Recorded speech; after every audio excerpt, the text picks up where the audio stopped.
tonight, we're going to talk about Howard Frank Mosher. We had the great honor of hosting Howard numerous times. I tried to count them up, and I kept missing a book and going back.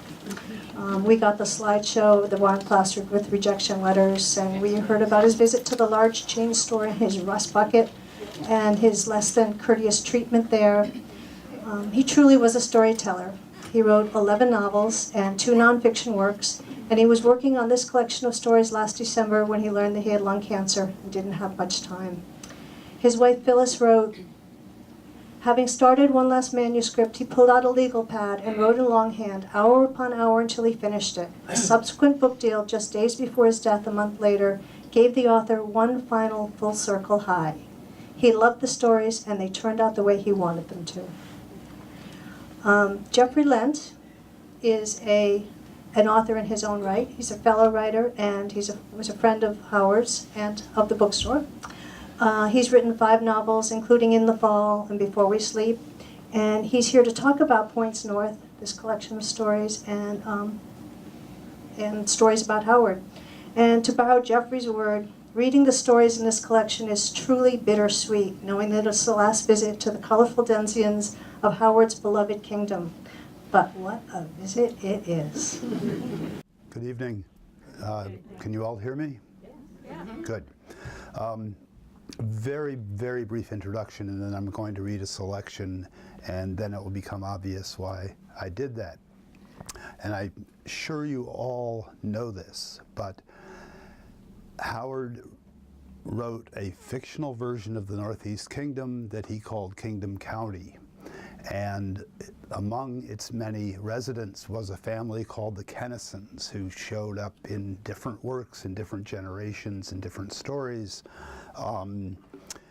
Jim and Charlie Kinneson were brothers. Charlie was older by 10 years. And the story that I'm going to read from tonight, Dispossessed, takes place when Charlie is 80 and Jim is 70. Don't try to follow along because I skip a few places. I'm not editing Howard. I do that with my own work, and I'll actually come back and try to relate how Howard taught me how to do that.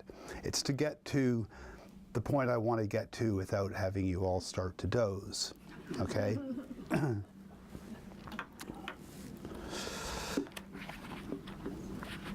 And I may stop and start a little bit. Usually I'm a pretty good reader, but it's usually my own work, so.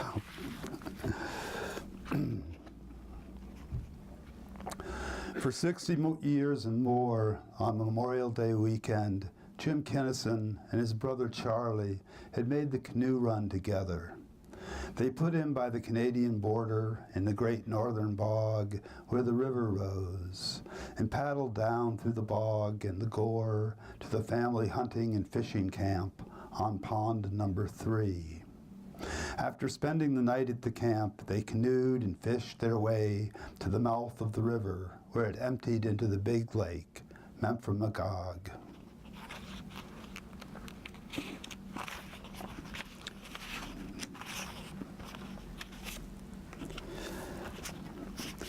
Excuse me, folks. This land is posted. Sorry, it's for liability reasons. The 2 strangers, middle-aged, were putting up posted signs on the northeast side of the brook. They wore green plastic rain ponchos with Army Corps of Engineers decals on the shoulders. The signs read, "No hunting, fishing, trapping, hiking, or trespassing. Violators will be prosecuted to the fullest extent of the law. U.S. Army Engineers." Charlie set down the canoe. "Good morning, gentlemen. What Vermont law actually says, begging your pardon, is that no flowing waters within the boundaries of the state of Vermont can be posted or otherwise closed off or barred to the public. Now, the last I checked, yep, this brook is flowing. So we'll just splash on down it and put in the canoe where it turns into the bog and never foot set on your property at all. Long as we're in the brook, you won't have any liability to worry about." "Look, we aren't trying to pick a fight," the other man said, "but you're standing on federal land right now, If you'll just walk back up out again, we certainly wouldn't press charges. Otherwise, we'll have to leave it up to the local judge. Charlie picked up the canoe again and was stepping into the brook. Jim was pretty sure he knew what was coming next. "Why don't you come down and stop us?" Charlie said. "No need to bother the judge. I'm sure he has more important matters to deal with. We'll settle up right here." In his younger days, Charlie was always inviting someone or another to step outside and settle up.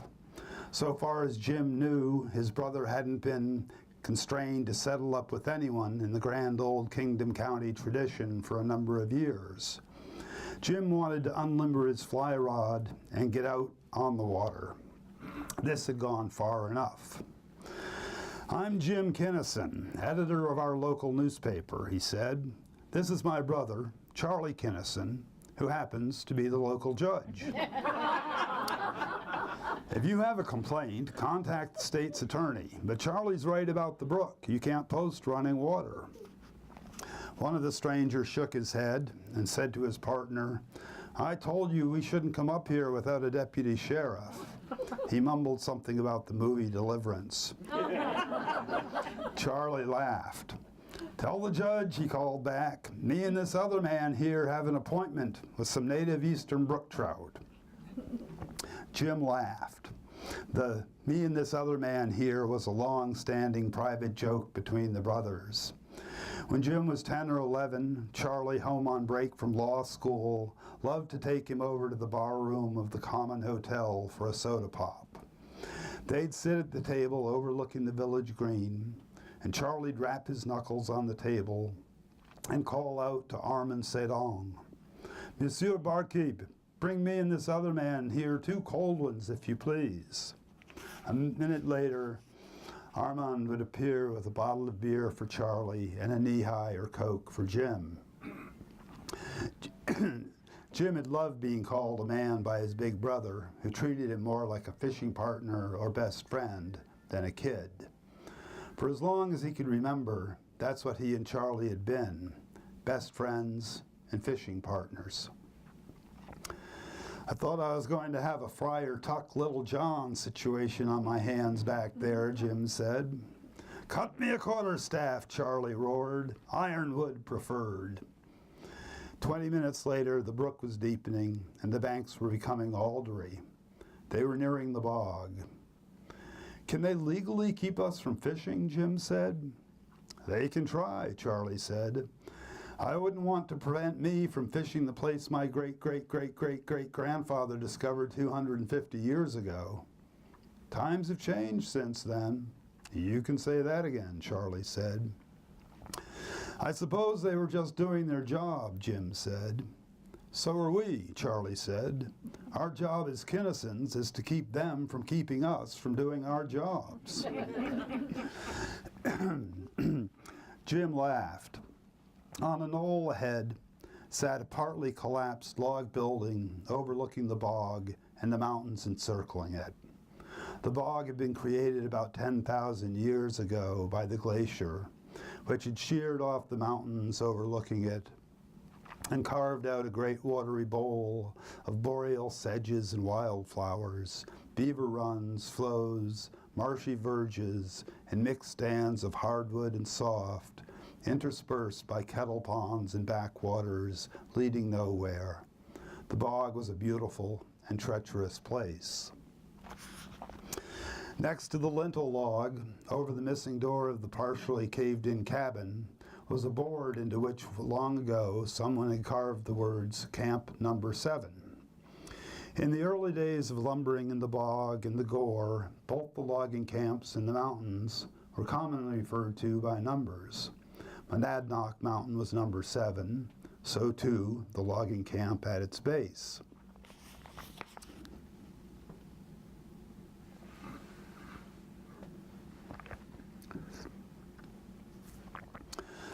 Of course, there was a story about Camp Number 7.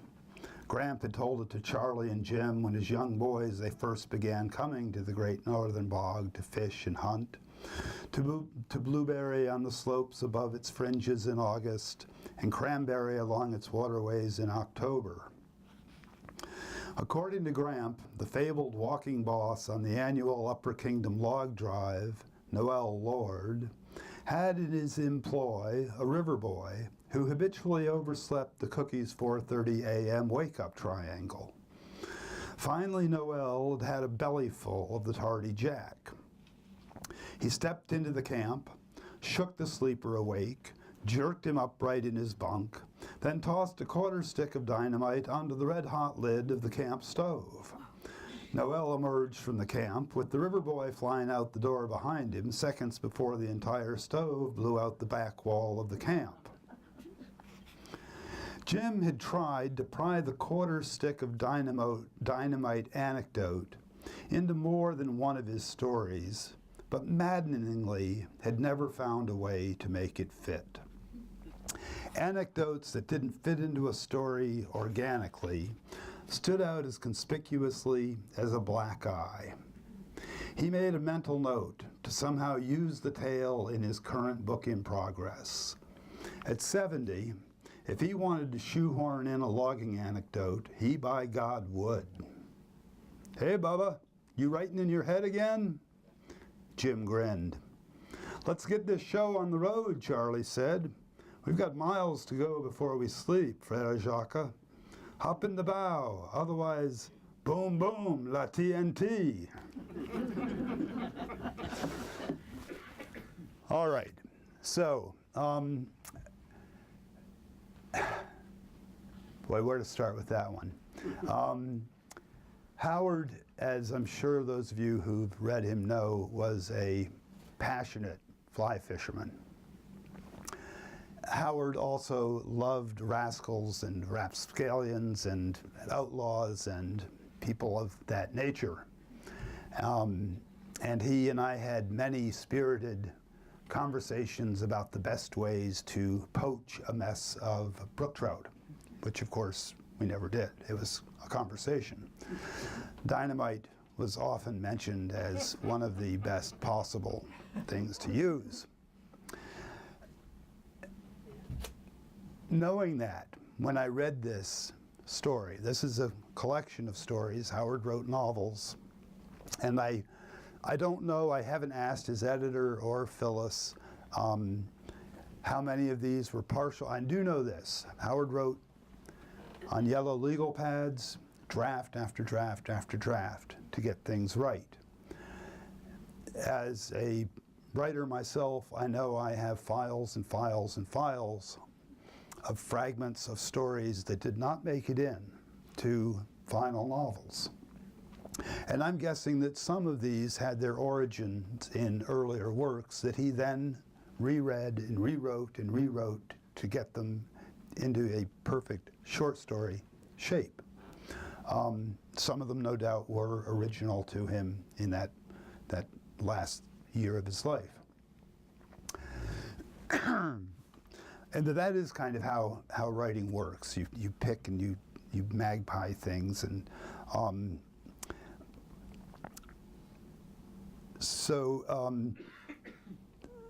I first met Howard in the summer of 2000, and I was touring all of New England, but also nationally in Canada for my first novel in the fall. And I'd read Howard, of course, but I'd never met him. And I had a reading up at the Galaxy Bookstore in Hardwick, which was Howard's home bookstore.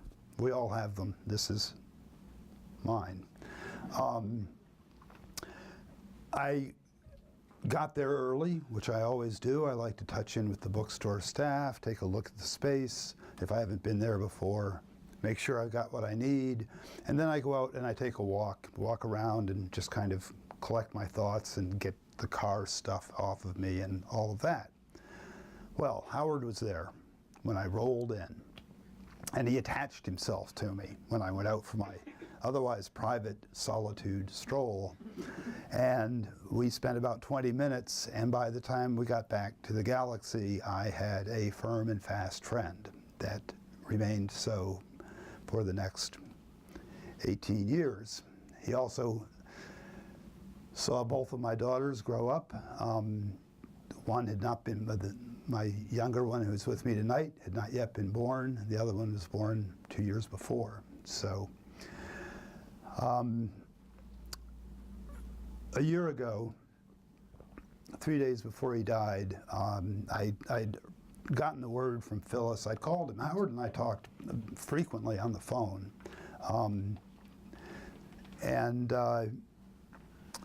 I'd called up in December and got Phyllis, and she told me what was going on.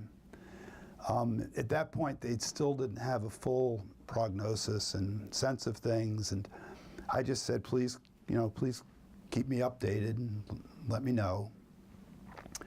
And I didn't hear anything, and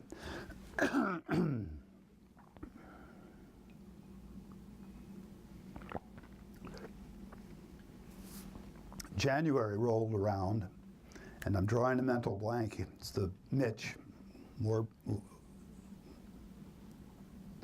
VPR Morning Edition host. I got an email from him saying, could you prepare a statement for the inevitable event? And I was like, oh shit.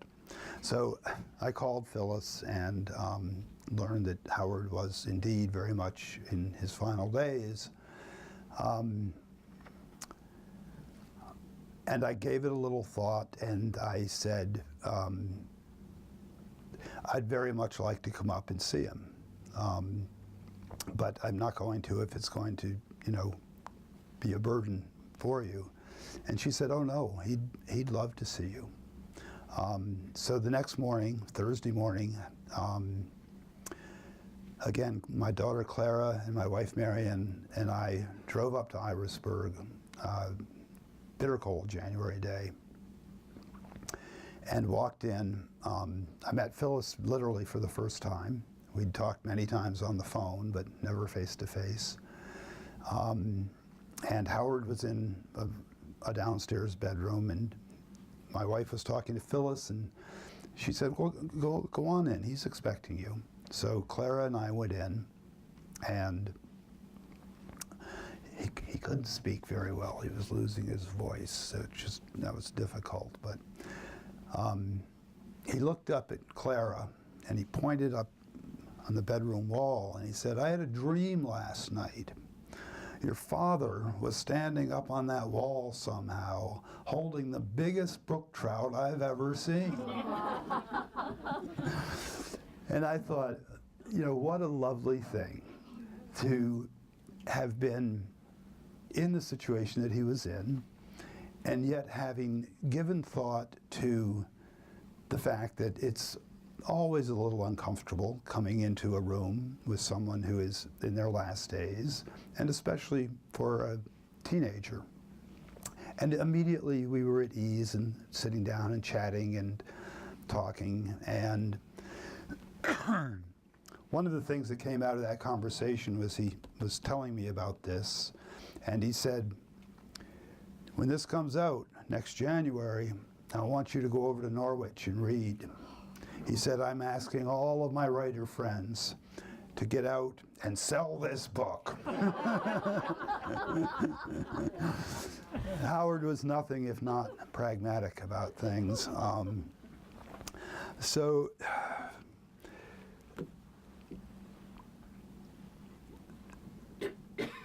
he also was such a deeply generous person in his time and his words for younger writers, for his fans. We drove up in June for his memorial service, and afterwards at the gathering, we sat at a table with a young couple from Western New York State. She had written to Howard, and he had written back to her. She'd written to him as a fan, and she was so strongly touched by his response and the level and depth and thoughtfulness of his response that she felt she had to drive up. She didn't know anybody, she didn't know a soul up there, but she felt she wanted to come for that service. So I guess that was that was a part of Howard. There was another part of Howard too. One day, this was also last year, the fall before he got sick. He called me one day and he said, "Jeffrey, what the hell is wrong with me? Am I a sociopath?" And I said, "Howard, I don't think so. I mean, you're a writer. We're all nuts." And he said, "I just have all these dark stories that come to me, and everybody thinks I'm funny, and I'm not." And I said, "Well, actually, you're pretty damn funny, Howard, but you understand human nature pretty well." And about 2 weeks later, in the mail, I received a used and heavily inscribed. This book had been gifted on several times. It was a book that was published in the 1970s, and at the time it was very strange, and it still is. It's called Wisconsin Death Trip.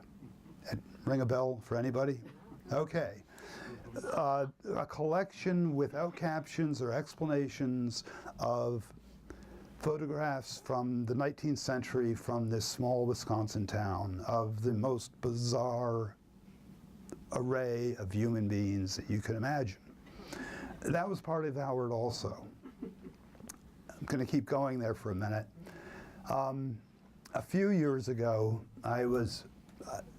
Howard and I shared among other things, besides the love of Vermont, we both spent time in Western New York State in our youths, and I write alternating back and forth between New England and the South, where I've also spent time, and Western New York. And he knew that I was developing this story, and he sent me a history published by a very, very small press around Utica, New York, about the history of the Loomis gang, which was this amazing, amazing family of complete outlaws around Utica, New York, in the mid-19th century. This wasn't like ancient history. These guys were just like psychopaths, and I love this part too. The leader of the gang was the mom. You know, she was like the brains, okay? But he wanted me to have that book because he knew that it would inform me in some way, and indeed it did. One of the more unsavory characters in my novel, A Slant of Light, Amos Wheeler, is a composite, of course, of various aspects of the Loomises and also some other people that I've run across in my own encounters. So Howard and I, we kind of bled back and forth in different ways. One of those rare writer friendships that, damn it, I miss him. And I can still hear his laugh, which is a good thing. When I first read this aloud, I read it silently a couple of times, and then I was preparing for tonight, and I read it aloud, and I could hear him laughing. I could hear his laughter at pulling off that TNT, that line. So, I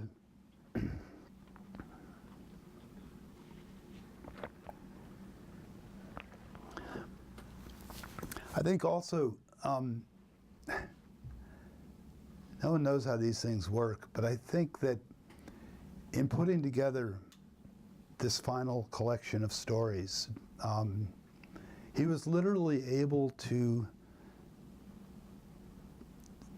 bring a closure to his own fictional world by giving us these little tidbits and pieces of the stories that otherwise we wouldn't have had.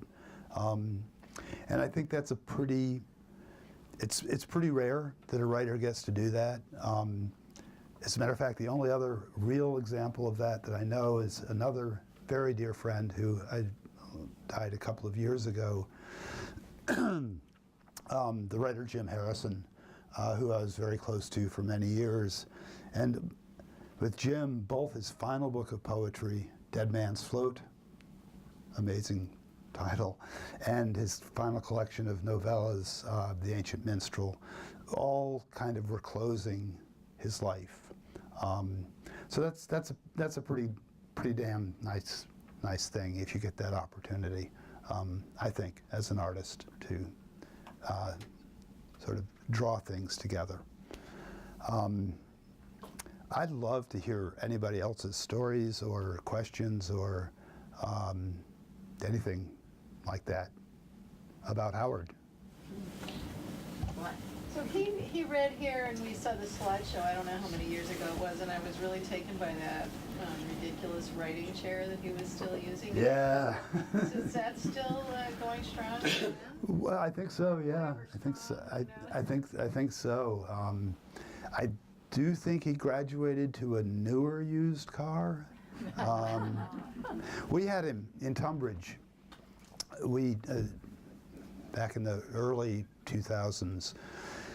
I was on the board of library, the trustees, and we decided we wanted to have a winter speaker series because there's stuff going on all over the Upper Valley, right?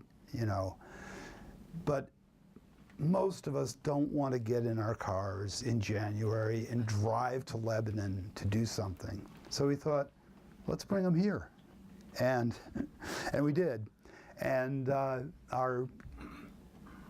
our keynote, not keynote, but our very first speaker was Howard, and it just happened to be the year he'd published Waiting for Teddy Williams, which was his fictional account of the Red Sox finally winning the World Series.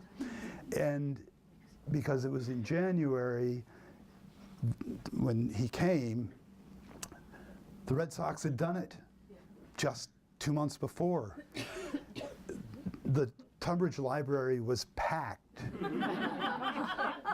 And I've never seen as many young boys in that library as were there for that evening. So that was another one of those great nights that you know, one of those really fine things. Other things about Howard personally. I've got to tell this story kind of delicately, but a couple of years ago, my novel, A Slant of Light, was a finalist for the New England Book Award, and it was also a finalist for the second annual Vermont Book Award, which is sponsored by the Vermont College of Fine Arts in Montpelier.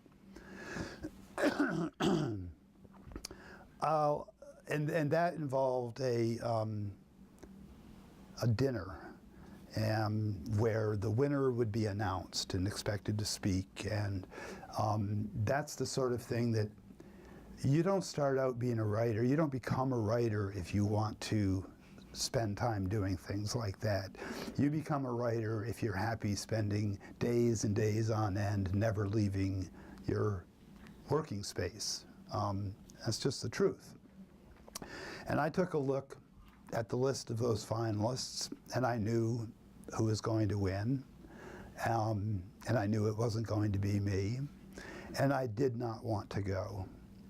And I got a phone call from Howard, and he said, "Don't you hate these things?" And I said, "Yes, by Jesus, I do." And he said, "Well, I'll tell you what, I'm going to drive down, if you and Marianne are going to come up for it, and I'm going to drive down, and I'm going to make sure that I'm at your table." So I said, okay.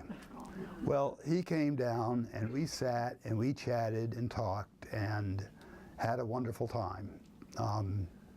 And of course, the award was given, and I shook hands, and we all got the hell out of there and went home. But that was another side of Howard, was just that sort of thoughtfulness. It's really a wonderful thing. I've known Phyllis and Howard since, oh gosh, longer than I'm older. But I mean, when I first started teaching, it's about 40 years ago, I taught with Phyllis, and I gradually got to know Howard. Well, he came down to my room one day, and he was talking about basketball, of which I knew absolutely nothing about. And he was saying Jake was playing on the team, and that the girls' team had this really great player, Jan Stein. she's since married, so that won't work. But he says, I can't, but there's no coach there, I can't coach too. And he stood there, and I'm looking at him, and you can't say no to Howard, even though he didn't ask you to. I ended up coaching them for the next 4 years. But the laugh, there was one time, Janice, she was a phenomenal player. We were at Newport Center playing, and it was kind of tight. And Howard wanted to get a message to Janice, so he motions her over, and Newport Center, and they're, these tall girls are inbounding the ball. Janice comes up, goes right between the two, grabs the ball as Howard's trying to tell her something, and he just looked at me and he laughed, and I can still hear that laugh. Yeah. I think any of us who ever heard Howard's laugh, it's just imprinted there. Yeah, but just, they're both wonderful people, and just, I have a book that Andy signed for me one time. It's just... That was the other thing. No, it was another thing that Howard taught me. When I first did publish my first novel, I was very anxious about it, and I talked with my editor about how to do a reading, how to do this. I didn't even want to do a book tour. I really didn't. It was just, and they were like, yeah, you're doing a book tour, and she said, well, find a passage that you're comfortable with. It lasts about 20 minutes, and then, then take questions and answers. I was like, questions and answers? And she said, oh, no. I can tell you what the questions will be, and you can figure out the answers, all right? And I followed that formula for years. Although, on that same book tour, it was, I think I did 80 events across the country. I was out in California, and it was during the Q&A, and a woman asked me a question, and I was exhausted, and I flipped the switch and I started in on my answer, and I'm looking at her and I'm realizing I'm not answering the right question. And I got to the end of it and I said to her, did that answer your question? And she looked at me very kindly and said, I think so. But what Howard also taught me, just a few years ago, he was at Bookstore in Woodstock, and I went over, and he did sort of like what I did tonight. He did a very brief reading, and then he just told some stories.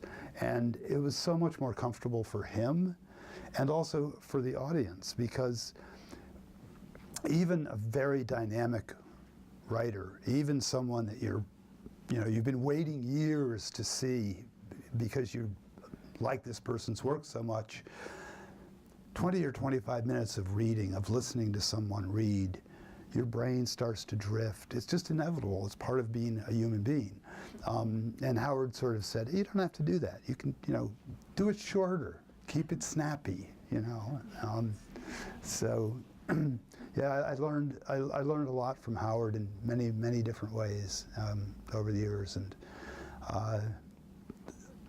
always felt very, very comfortable.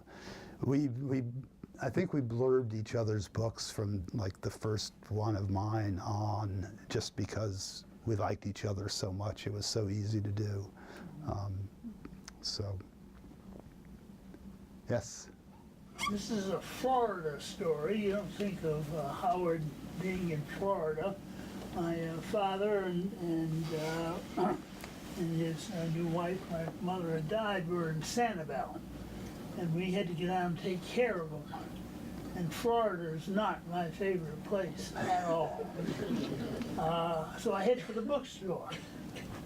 And there was a bookstore there, and there was a woman who, you say his fondness for characters. You start a good New England novel with a village character, like the people over in Woodstock who carried the head with the moose antlers on it, or whatever it was. And this woman weighed about 98 pounds, and almost my memory of her is that she was smoking 2 cigarettes. I said, what are you reading? And she handed me the list of her recommendations to readers in Sanibel, Florida, and at the top was Northern Borders.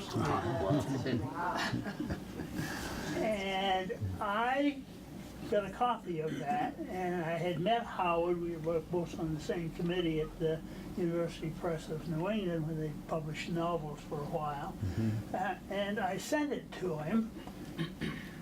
He wrote back and said, "Tell me more about that woman."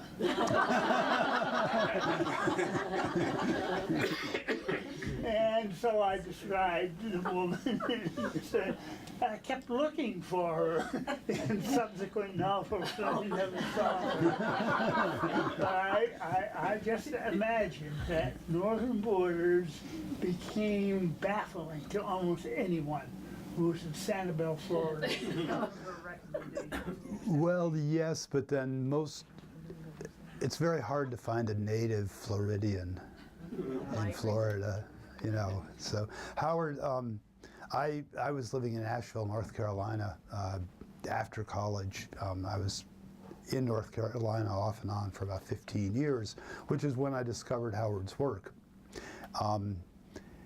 And I admired it greatly.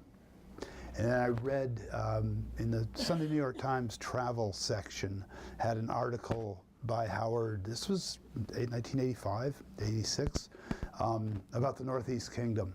And I got really pissed off. I was like, hey man, that's my territory. You know, I mean, I might be here, but that's my territory. It's just funny the way that all works out and the way life turns.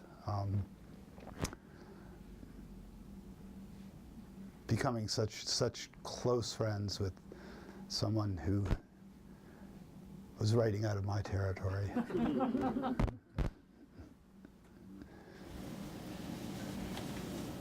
I spent a wonderful weekend with Howard and a bunch of other authors at Booktopia in the North Shire a few years ago, and and Michael Kindness, who are book jobbers for Random House, Penguin Random House, started a blog podcast several years ago called Books on the Nightstand, and got such a following that we kind of suggested that we have a weekend together, because we're all listeners from all over the country, and because they're New England sellers, they settled on the North Shire, and Howard was one of the invited guests, and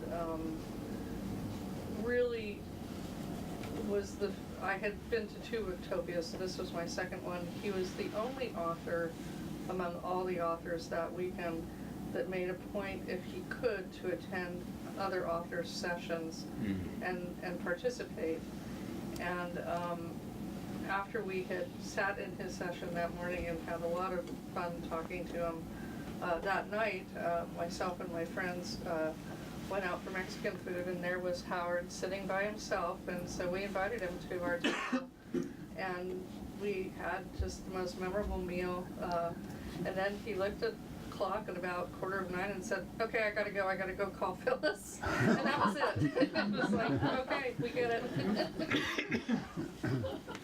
Yeah, I think another thing that Howard and I shared was, and a lot of writers really are oblivious to this, is making contact with your publisher's sales reps in different parts of the country. Those are the folks that are out there on the front lines. They come into the bookstores, they've got their lists, their catalogs, they've got a certain amount of time with the book buyer at the bookstore. They've got a rank in their head, which books am I really going to try to move, you know. And if you reach out to those folks and become friends with them, it changes your relationship. You know, you have a relationship. You're not just a book, a product that they're trying to move, but Howard was acutely aware of the human endeavor that goes into the layers of human endeavor that go into publishing and bookselling, and which I think was part of why he was so willing to jump in whatever car and drive whatever distance to get to whatever store would have him. you know, and do that. I'm trying to remember that story. You've heard it when he was supposed to show up at some chain bookstore somewhere, and he called, and it was a young man that answered the phone, and they didn't know who he was, and it was one of those. He took what could have been a very humiliating or just like irritating experience and turned it into something really funny, and that was also Howard, was the ability to do that and to laugh at himself too, you know, which is that's a good quality to have. I followed Howard's career very closely, in part because I'm from northern Maine, which is kind of a big northeast kingdom. And Kathy Pelletier, when she writes books, they took out a lot of the early books, the flavor that Howard's does. But one thing that has struck me is his eagerness to promote younger writers from this region. And I was thinking of particular an author whom I've not seen anything of her, maybe just because that stuff doesn't pass in front of me anymore, named Beverly Jensen, I think it was. And she had a novel which Howard and King and Richard Russo kind of promoted. Do you, and he was always trying to get support for Budville as a poet. Could you comment on that portion of his life of helping authors to make their way in the world of publication? Well, you know, yeah, sure, because I do the same thing, and the other writer I mentioned, Jim Harrison, was also incredibly generous with writers with large presses, small presses. And then there are writers who are, for whatever reason, they're too important to take the time to read the galleys that come to them from publishers and put a few words together that might help sell a few books. And again, I don't understand that impulse. I have, upon occasion, had galleys arrive at not the best times for me, but I know the work that went into getting that to me. And I can certainly put in a few hours reading through it. And I honestly think, for myself, I think there may have been one that I just couldn't bring myself to find words for. But otherwise, there's something redeeming in almost anybody's story, any effort that is put together to make a story. And especially, you know, to one that gets to a mainstream publisher. There's been effort there. There's, you know, it's been edited, it's been thought about, it's been considered. And so if for some reason they think that a few words from me on the back cover will help sell copies, that's part of my job, you know, and that's part of the social contract of being in the business. And you know, and I do know a few who just, it's, the Grand Master is too busy to be bothered, you know, so be it.